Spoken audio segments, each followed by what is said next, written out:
Assalamualaikum warahmatullahi wabarakatuh. Kembali lagi berjumpa dengan saya Rosmalia Eva selaku guru geografi di SMA Negeri 1 Cipuende. Pada kesempatan kali ini, yuk kita akan melanjutkan pembelajaran mengenai 10 konsep dasar geografi. Coba siapa di sini yang bisa menyebutkan 10 konsep dasar geografi ini?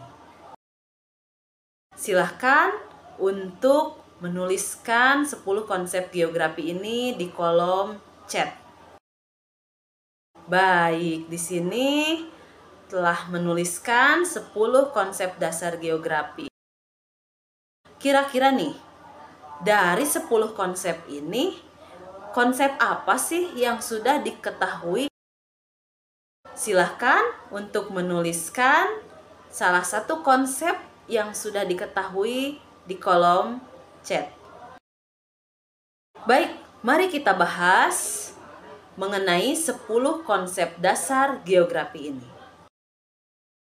Konsep lokasi atau sering disebut juga dengan konsep letak, yaitu konsep utama yang dalam awal pertumbuhan geografi telah menjadi ciri khusus ilmu atau pengetahuan geografi.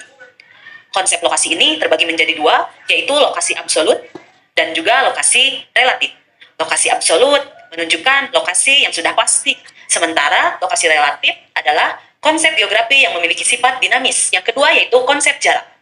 Konsep geografi jarak berkaitan dengan lokasi karena nilai suatu objek dapat ditentukan oleh jaraknya terhadap suatu objek lain. Contohnya di sini harga tanah akan semakin mahal apabila mendekati pusat kota dibandingkan dengan harga tanah di wilayah pedesaan. Ketiga yaitu konsep morfologi, menggambarkan daratan muka bumi sebagai hasil penurunan atau pengangkatan wilayah melalui proses geologi yang biasanya disertai erosi dan sedimentasi. Sehingga ada yang berbentuk pulau-pulau, daratan luas, berpegunungan dengan lereng tererosi, lembah bahkan daratan aluvialnya. Keempat yaitu konsep keterjangkauan. Konsep ini dapat tidaknya atau mudah tidaknya suatu lokasi dijangkau dari lokasi lain. Misalnya, keterjangkauan Jakarta-Semarang bisa menggunakan pesawat, sedangkan Jakarta-Bandung dengan kereta api. Nomor 5 yaitu konsep pola.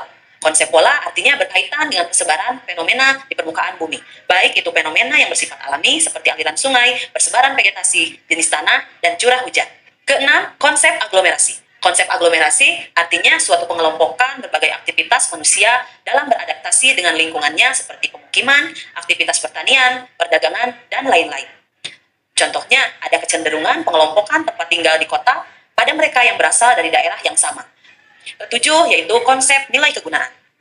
Misalnya, konsep nilai kegunaan ini, seorang profesor memandang mata air yang mengandung mineral seperti di Ciater, Jawa Barat sebagai objek penelitian. Sedangkan bagi seorang remaja atau anak-anak memandang tempat tersebut sebagai objek wisata atau rekreasi. Bahkan sebagian penduduk dijadikan sebagai tempat untuk mengobati penyakit kulit.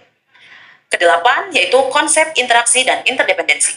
Konsep interaksi adalah bentuk hubungan timbal balik antara dua daerah atau lebih yang dapat menghasilkan kenyataan baru. Konsep interaksi, contohnya wilayah pedesaan lebih banyak menghasilkan bahan baku untuk membuat suatu produk yang memiliki nilai lebih. Kesembilan, yaitu konsep diferensiasi area. Contoh dari diferensiasi area, misalnya permasalahan perkotaan yang sejenis pada kota yang berbeda memerlukan alternatif pemecahan masalah yang berbeda pula sesuai dengan karakteristik keruangannya. Yang terakhir yaitu konsep geografi keterkaitan keruangan. Contohnya, apabila dikaji melalui peta, maka terdapat konservasi spasial atau keterkaitan wilayah antara wilayah A, B, C, dan D. Kekeringan dan kebanjiran di Jakarta juga tidak lepas kaitannya dengan terjadi pengalihan fungsi lahan di daerah hulu sekitar kawasan Puncak Cianjur. 10 konsep geografi ini sengaja dibuat untuk mempersatukan bahasan dari pemikiran geografi yang cakupannya sangat luas. Selanjutnya, kalian silahkan mengerjakan tugas, berikan contoh-contoh dari 10 konsep dasar geografi yang kalian ketahui yang ada di lingkungan tempat tinggal kalian. Cukup sekian pertemuan kali ini. Salam inovasi, salam implementasi. Jabar pendidik terbaik. Assalamualaikum warahmatullahi wabarakatuh.